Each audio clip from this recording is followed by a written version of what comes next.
In 1815, Europe believed the war was almost over. Napoleon was falling, armies were exhausted, and markets were finally ready to breathe again. But someone wasn't waiting for the war to end. They were waiting for the news. Because wars are not won with cannons alone. They are won with information. There were no telegraphs, no radios, no instant headlines. Information moved slower than armies. And in that gap, a private network moved faster than any government ever could. On horseback, by ship, through secret routes no state controlled. One letter reached London before the cannons fell silent. Markets panicked, prices collapsed, fortunes changed hands, and by the time the truth reached the public, the money had already moved. This wasn't luck. This wasn't a myth. It was the coldest financial bet in history. This is the Napoleon bet. Welcome to Financial Chronicle, where money, power, and history collide. War does not begin on the battlefield. It begins in the treasury. By the early 19th century, European wars were no longer fought by kings with personal fortunes. They were fought with loans. Armies had to be paid. Weapons had to be produced. Supplies had to cross borders that were constantly shifting. And none of it could wait. Governments borrowed at unprecedented levels, issuing bonds to fund wars they could not afford to lose. Victory depended not only on soldiers, but on credit. Whoever controlled the flow of money could decide how long an army could survive. This created a new kind of battlefield, one without uniforms or flags, a battlefield where speed mattered more than force. And as Europe burned, a small group of financiers realized something governments had not yet understood. In modern war, the real weapon was not steel, it was liquidity. Money alone was not enough to win wars. Timing was everything. In an age without instant communication, information moved slowly, often arriving days or even weeks too late. Governments depended on messengers, newspapers, and diplomatic reports, all vulnerable to delay, interception, or manipulation. But some financiers understood a simple truth. The first to know always wins. They invested not only in bonds and loans, but in speed. Private couriers, trusted routes, redundant paths across land and sea. While states waited for confirmation, these networks were already acting. Prices shifted before official news arrived. Markets reacted before the public understood why. This advantage was invisible, but decisive.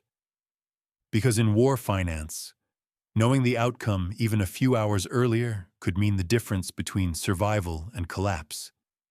Information had become a weapon, and not everyone was allowed to use it.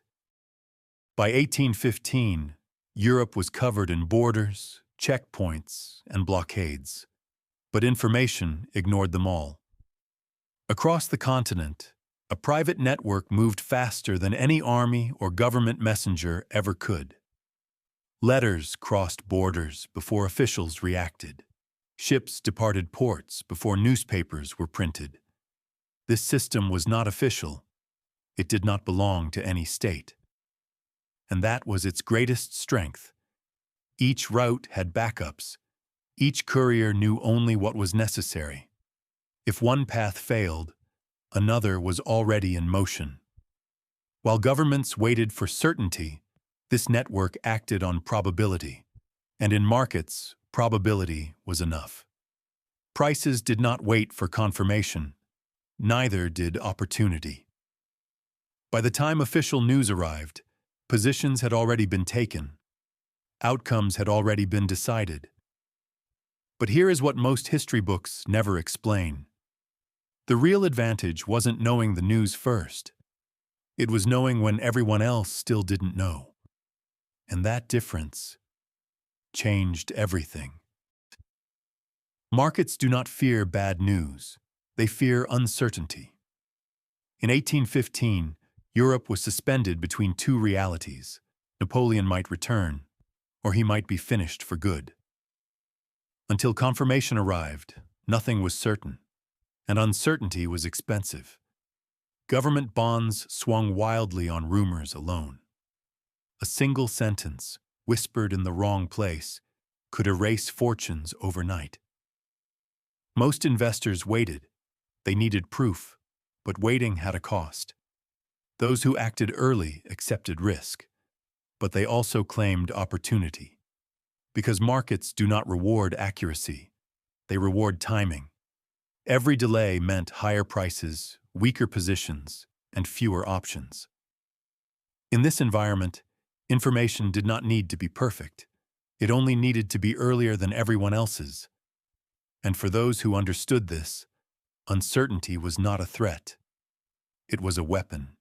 As the armies moved toward Waterloo, Europe waited in silence. Governments prepared statements. Markets held their breath. Everyone wanted certainty, but no one had it. Official confirmation would take days. Battle reports had to travel through chaos, fog, and fear. But markets could not wait that long. Positions were already being taken. Bonds were already being bought and sold, not on facts, but on expectations. Because in finance, hesitation is a decision, and delay is a cost. The question was no longer who would win the war. The real question was simpler, and far more dangerous. Who would know first? Because whoever answered that question would not just predict the future, they would price it. But what happened next would blur the line between information and manipulation, and turn one battlefield rumor into a financial legend. Before a single official report reached London, the market had already begun to move. Rumors spread faster than facts. A nod in a hallway. A letter arriving too early. A silence that lasted a second too long. Prices reacted not to truth, but to suspicion. Government bonds dipped, then surged, then dipped again, as if the market itself was searching for an answer. Most investors froze. Act too early and you could be ruined. Act too late and the opportunity was gone. Fear became contagious. Every transaction sent a signal. Every pause raised questions. Was Napoleon finished? Or was this another false ending? In this moment, information was incomplete, but decisions were final. And while the public waited for certainty, someone was already positioning for the outcome. Because in moments like these, the market doesn't follow events. It anticipates them. In London, the exchange floor was tense. No announcement had been made. No confirmation had arrived. And yet, something felt wrong. A few quiet transactions broke the silence. Small at first, carefully placed, almost invisible. Then others noticed. Selling began, not loudly, not in panic, but deliberately. To most observers, it looked like caution. To experienced eyes, it looked like conviction. Because markets do not move without a reason. They move when someone believes they already have the answer. No flags were raised. No victory was declared. But prices were already shifting as if the outcome was known. And once the first signal was sent, it could not be taken back. Because in markets, belief spreads faster than truth.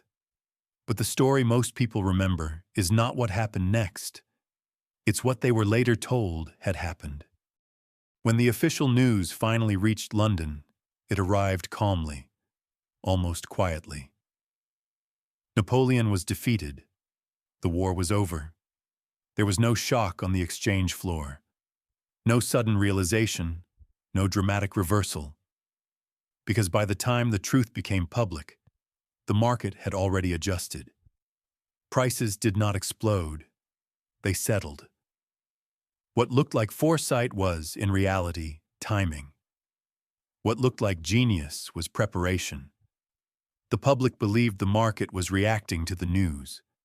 In fact, The market had reacted long before the news arrived. This is how history is often misunderstood. People remember the announcement, they forget the positioning.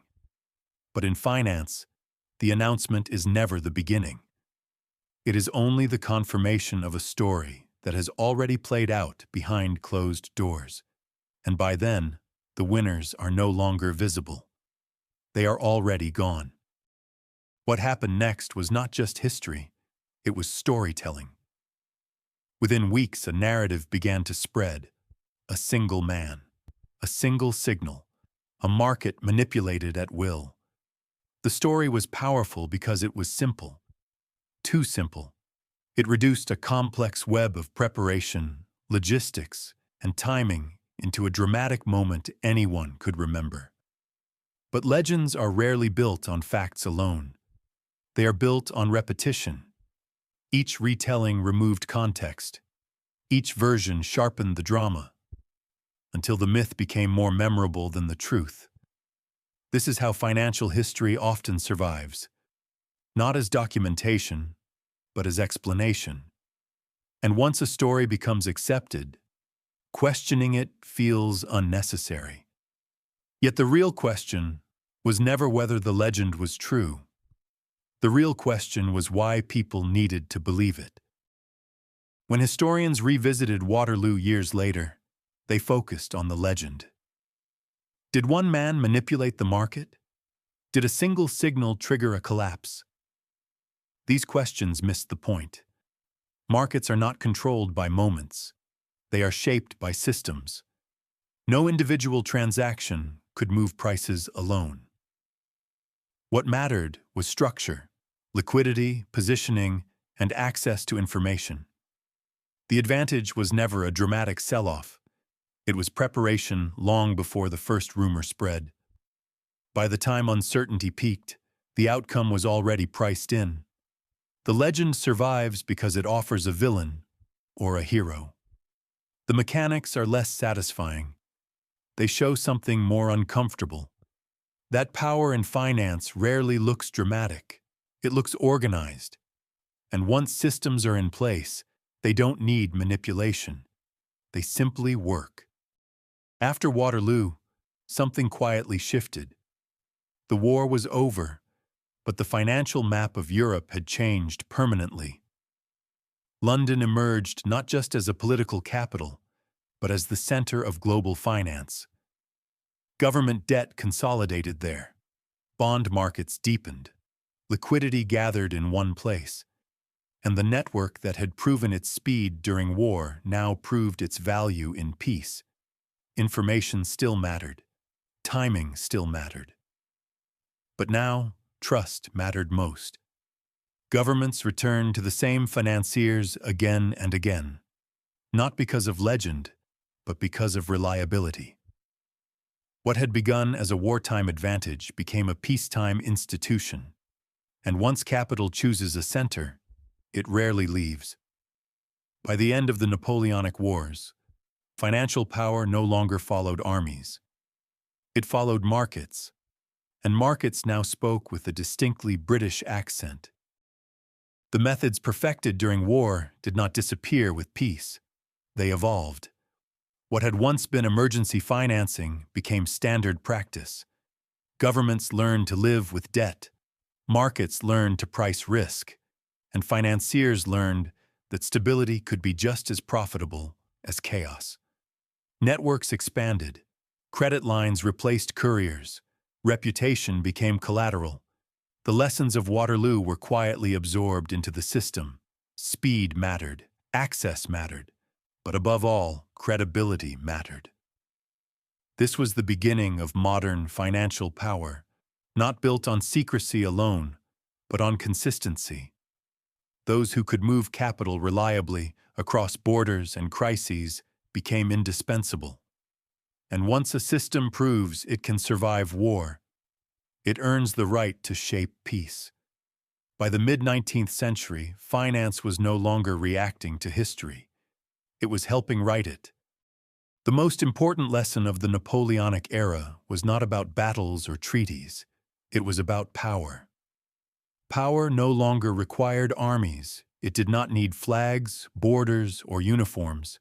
It moved quietly, through balance sheets, credit agreements, and trust. Governments came and went. Regimes collapsed. But financial structures endured. Because while political power depends on authority, financial power depends on necessity. States needed capital, markets needed confidence, and someone had to provide both. This form of power was harder to see, but far more resilient. It did not demand obedience, it created dependence. And once dependence is established, control no longer needs force. By the time Europe realized this shift, it was already irreversible.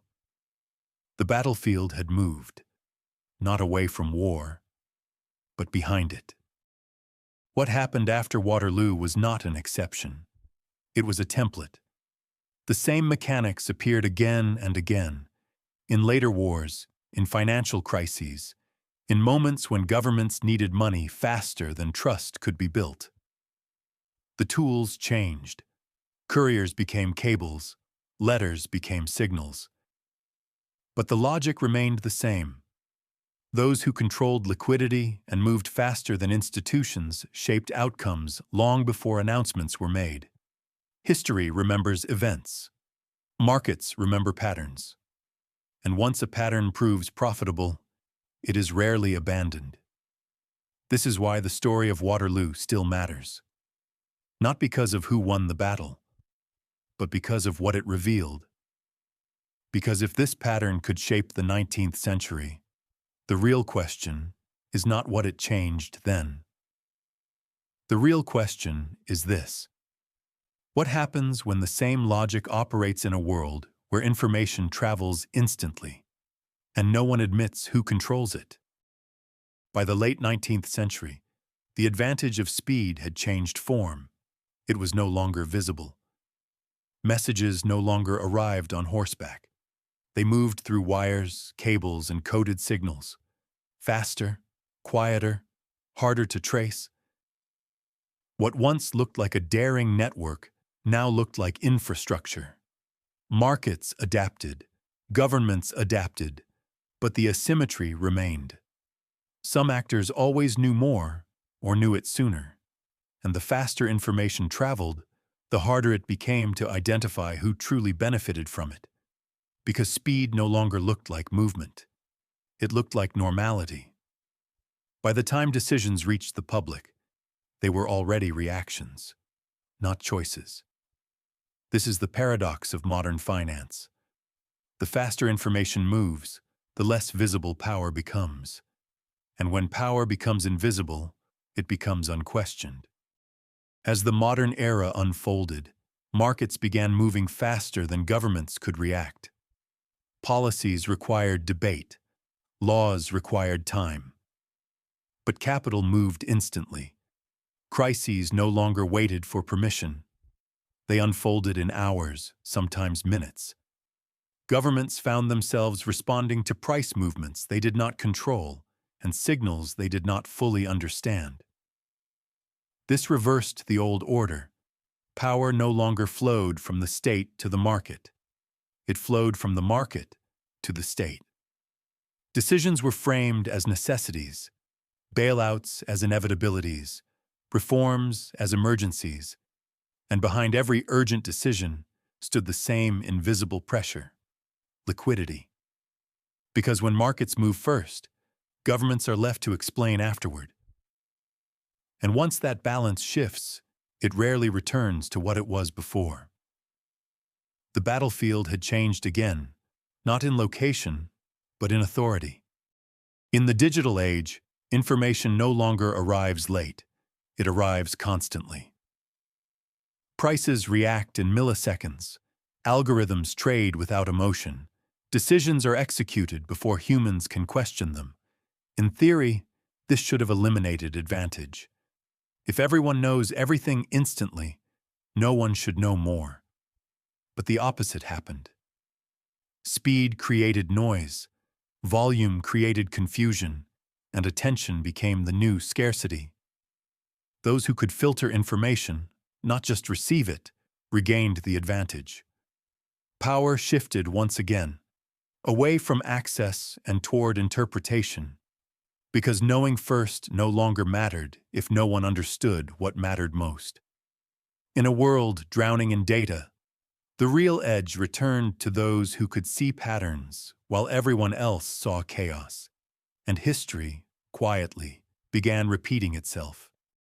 Modern finance often presents itself as rational, measured, and fully understood. Charts suggest precision. Models promise control. Data implies certainty, but beneath the surface, the same forces remain at work: fear, timing, and unequal understanding. Crises are still described as surprises, even though warnings always exist somewhere in the system. The difference is visibility. Signals are no longer hidden. They are buried. Buried under volume, buried under speed, buried under complexity. This creates an illusion of control, the belief that systems are stable because they are sophisticated. Yet history suggests the opposite. The more complex a system becomes, the harder it is to see where power truly sits. And when control is assumed rather than questioned, the next shift is never far away. The tools have changed, but the bet remains the same. Every era believes it has outgrown the past. That technology has removed advantage. That transparency has equalized power. And every era is proven wrong. The names change. The instruments evolve, but the logic survives. Someone always moves first. Someone always understands risk differently. Someone always profits from delay. What began with couriers and letters now operates through screens and code. But the core assumption remains untouched: that markets reflect reality. In truth, markets often anticipate it. They reward preparation, not fairness. They amplify structure, not intention. This is why history does not repeat itself exactly. It refines itself. And each refinement makes the original pattern harder to recognize and easier to accept. The Napoleon bet was never about Napoleon, and it was never about a single battle. It was about understanding how power truly moves when uncertainty dominates the world. That lesson did not expire in 1815. It was absorbed into institutions, into markets, into the logic that still governs modern finance. Today, information travels instantly, but advantage has not disappeared. It has simply become harder to see. Speed is hidden inside systems. Decisions are buried inside complexity. Responsibility is spread until no one feels accountable. And yet, the same question still determines outcomes. Who is prepared before everyone else realizes they should be? That is the real legacy of Waterloo. Not a victory or a defeat, but a blueprint. And as long as markets exist, someone will always be placing the next Napoleon bet.